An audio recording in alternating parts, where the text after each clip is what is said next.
Bienvenido al devocional diario de Amor y Verdad. Esperamos que el mensaje de hoy te llene de esperanza y fe para este día. Hola, ¿qué tal? Bienvenido a nuestro segundo día de devocional de este mes de septiembre. Vamos a continuar con la primera carta a Timoteo, el capítulo 2. Y quiero pedirte un favor. En este momento ponle pausa ahí a este video, lee el segundo capítulo de Primera de Timoteo y nos vemos aquí. No te lo pierdas.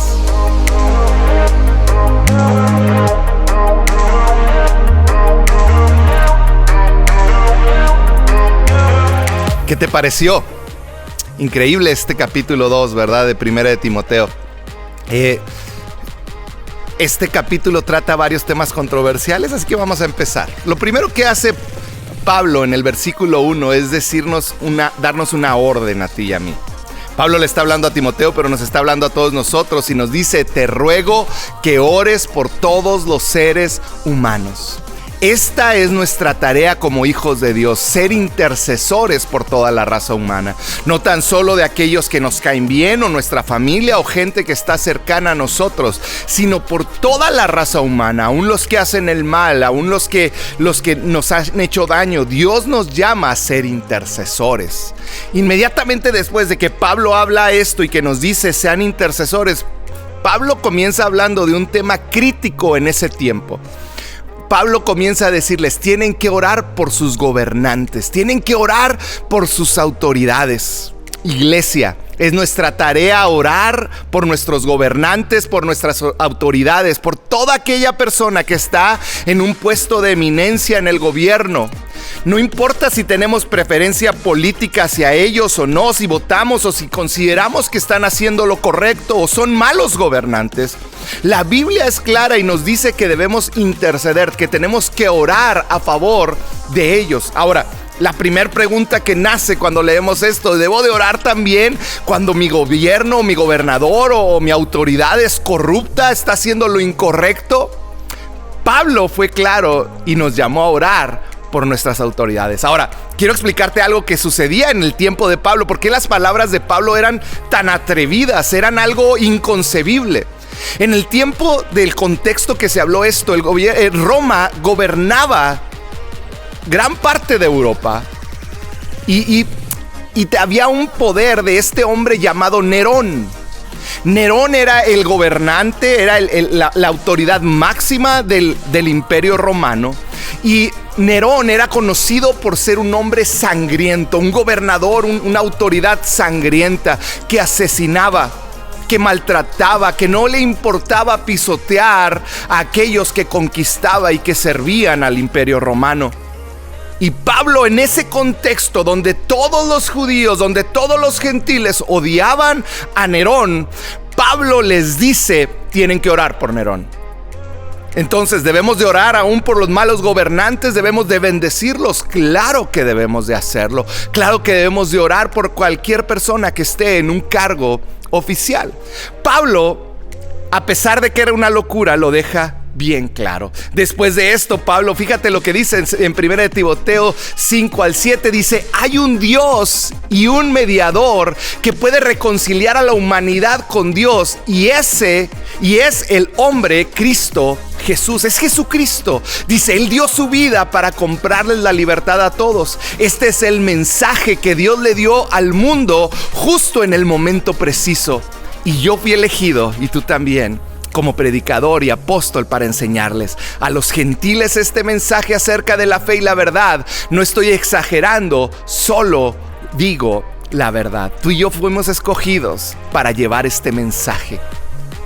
Y debemos de levantarnos como esos intercesores, conociendo que hay un solo mediador, hay una sola manera en que la humanidad puede reconciliarse con el Padre. Es por medio de Jesucristo.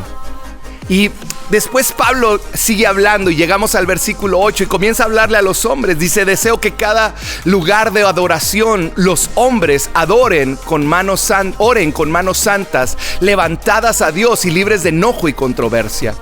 Pablo le dice a Timoteo: los hombres deben de orar, deben de adorar con manos santas. No habla de perfección, habla de vidas que están escondidas en Jesús, con manos elevadas al Padre. Esto habla de una constante rendición. Hombres, esta es nuestra manera de vivir. vidas escondidas en Jesús, vidas rendidas a Jesús. Y llegamos a esta parte que es la más controversial. Los últimos versículos, según 1 de Timoteo 2, versículos 9 al 15, hablan del rol de la mujer en la iglesia. Algo que se ha malentendido, algo que se ha criticado porque aparece en la Biblia y pareciera que rechaza a la mujer. Hay mucha confusión al respecto porque tendemos a querer aplicar la Biblia literal a nuestro tiempo sin entender el contexto en el que se habló. Debemos de entender el contexto del mundo y del imperio romano en ese tiempo de Pablo. En primer lugar, yo quiero dejar bien establecido que Dios ha usado a las mujeres desde siempre. Aún en la Biblia hay las historias de estas grandes mujeres como Débora, como la reina Esther, como Ruth, como tantas otras que aparecen en este libro, que han sido de bendición y que aún predicamos de ellas en este tiempo. Oye, la historia de la iglesia hasta el día de hoy está llena de mujeres de fe, como es nuestra pastora Telma y muchas otras mujeres y otras pastoras y gente que mujeres que han vivido en México y en otros lugares del mundo. Sin embargo, en este tiempo, en el Imperio Romano, había una manipulación en la religión por parte de la mujer.